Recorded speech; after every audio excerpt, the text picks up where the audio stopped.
हावू ने दिन ब दिन अच्छा काम किया, एक सुनहरा बीज प्राप्त किया। जब उसने बीज को जमीन में बोया तो उससे एक विशाल लौकी पैदा हुई। जिज्ञासु जोड़े ने लौकी को बाहर देखा जो अंदर से इंद्रधनुष के 7 रंगों से ढकी हुई थी। कुटिया को एक लग्जरी हवेली में बदल दे। वैभव का स्तर सराहनीय है। गरीब जोड़ा देश का सबसे अमीर आदमी बन गया, लेकिन वे धक्का देने वाले नहीं थे। इसका विपरीत करना है। हावू ने अपना अन्न भंडार खोला और पूरे गांव में चावल का एक पैक वितरित किया। वृद्ध व्यक्ति उससे असामान्य रूप से प्रभावित हुआ। जहाँ तक उसकी पत्नी की बात है, उसने अपनी अलमारी खोली और उसके अंदर उसने पहाड़ को कीमती रेशम से भर दिया और गांव की महिलाओं को वितरित कर दिया। बुढ़िया ने कहा कि उसने इतना सुंदर कपड़ा पहले कभी नहीं देखा। जल्द ही गांव के लोग लीची चावल वापस ले आए। वहीं बड़े भाई को तुरंत बात समझ आ गई, क्योंकि छोटे भाई ने सुनहरा बीज बोया, वह अमीर बन गया। अमीर बनने का सपना संजोई पत्नी ने तुरंत अपने पति से सोने का बीज ढूंढने को कहा। बड़ा भाई अपने निजी अस्पताल से निकलकर अपने भाई के आलीशान आवास की ओर भागा। मोर की भीड़ पूरी तरह से भूल गई कि मैं 300 पाउंड का मोटा आदमी था। 5 मिनट बाद वह अपने भाई के आवास के सामने पहुंचे। उसने दरवाजे पर पैर मारा और पोती ने उत्साहपूर्वक उसे अपने घर में आमंत्रित किया। छोटे भाई और भाभी ने बड़बोले भाई का आदरपूर्वक स्वागत किया, इसलिए भाई अभद्रता पूर्वक उनके मुख्य हॉल में घुस गया। अंदर की साज सज्जा देखकर वह हतप्रभ रह गया। सभी अंदरूनी हिस्से सोने से बने हैं, यहाँ तक कि फर्श भी सोने से मढ़ा हुआ है। वह गलती से जमीन पर गिर गया। जमीन पर पड़े एक सोने के सिक्के ने उसे आकर्षित किया।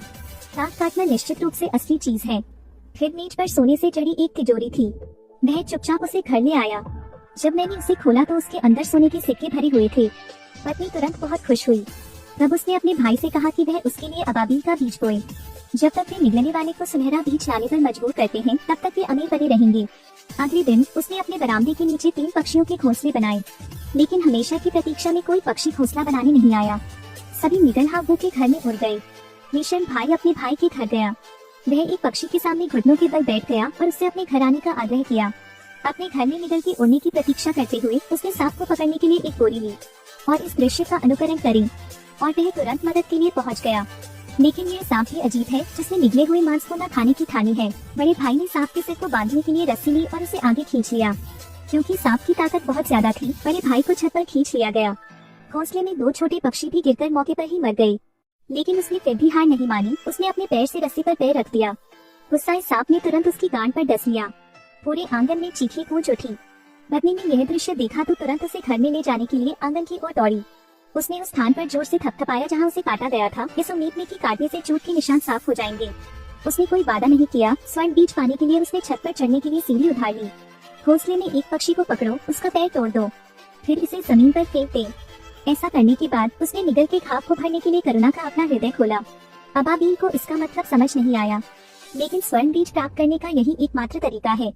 शाम को उसने सपना देखा कि निगल ने उसके लिए एक सुनहरा बीज चुरा लिया है। बीज गिरकर लौकी का ढेर बन गया। अंदर अनगिनत सोने चांदी के खजाने और भोजन है। लेकिन जल्द ही एक हरी सिर वाला राक्षस प्रकट हुआ जो उसकी सारी संपत्ति को अपने पेट में निगल रहा था। वह चौंक कर जाग गया। सौभाग्य से यह महज एक सपना था, लेकिन यह अंत का संकेत भी देता है। जब सुबह होती है तो अबाबीलें आसमान में ऊंची उड़ान भरती हैं। दंपति असामान्य रूप से खुश हुए और उन्होंने उससे कहा कि वह उसके लिए सुनहरा बीज ढूंढे। बादल के माध्यम से निगल अंततः निगल स्वर्ग में पहुंचे। चाचा ने रानी को बताया कि उस आदमी ने उसे धमकाया था। रानी ने अबाबील को न्याय दिलाने का निश्चय किया। उसने दुष्ट बीज निगल को दे दिया। उससे कहो कि वह इसे उस आदमी को दे दे जिसने इसे लगाया था। अचानक दुर्भाग्य आएगा। जब उसके भाई हावू को यह बीज मिला तो वह खुश हो गया। यह सोचकर कि यह एक सुनहरा बीज है, उसने तुरंत इसे अपनी पत्नी के साथ बोया। इसके बाद कुएं के पानी के अवशोषण के साथ बीज तेजी से जमीन पर उगकर बेल बन जाता है। रात तक 3 विशाल लौकियां पैदा हुई। जोड़ी ने सोचा कि वे सफल होने जा रहे हैं। 3 लौकी के पकने की प्रतीक्षा में उसने अपने लिए लौकी काटने वाले 2 बड़े को खोजने के लिए बहुत सारे पैसे खर्च किए। फिर बाईं ओर देखा और दाईं ओर देखा, भीतर का गोदा भी बाहर की ओर फैल गया। उसने आरी को बीच में लाकर अचानक अपना कान लौकी से सटा दिया। 1 घंटे तक धूम। चील तुरंत फूट पड़ी। पीला धुआं निकला। अंदर चूहे सैनिकों का एक समूह दिखाई दिया।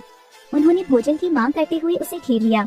उसने ऐसा दृश्य पहले कभी नहीं देखा था और घुटनों तक डर गया और क्षमा की भीख मांगने लगा, लेकिन सिपाहियों ने उसे नहीं छोड़ा। उन्होंने स्टोर रूम खोलने के लिए दरवाजा दबाया और सभी अंदर भागे। जब तक दोनों पहुंचे, खाना चूहे के गोबर के ढेर में बदल चुका था। फिर उसने फिर से मना कर दिया और दोनों बढ़इयों से दूसरी लौकी देखने को कहा। सोच रहा था कि अंदर बेशकीमती खजाना होगा। अमीर बनने के सपने को गले लगाते हुए उनमें से कुछ ने अगले फल के साथ फिर से शुरुआत की। इस बार यह अभी भी बीच में है। अंदर बैंगनी रंग का धुआं था। फिर धुआं और भी बड़ा हो गया और तीनों भिक्षु अंदर से बाहर आ गए। वे उसके चारों ओर खड़े होकर मंत्रों का उच्चारण कर रहे थे। अंत में घर के सभी एकमात्र प्रकेत को आकाश में लपेट कर ले आए, लेकिन वह अभी भी प्रतिबद्ध नहीं है। उसने आखिरी लौकी की ओर देखा। आगे के 2 पाठों को याद करते हुए पत्नी ने उन्हें अंतिम पाठ न खोलने की सलाह दी, लेकिन उसका ब्रेन वॉश कर दिया गया था। जहाँ वह अब भी सलाह मानता है, इसलिए वह अपनी पत्नी को बाहर निकाल देता है। फिर कुल्हाड़ी ने और लौकी को काटने के लिए फल का प्रयोग करी। अंदर तुरंत बैंगनी धुआं निकला। तभी बिजली चमकी और लौकी 2 टुकड़ों में बंट गई।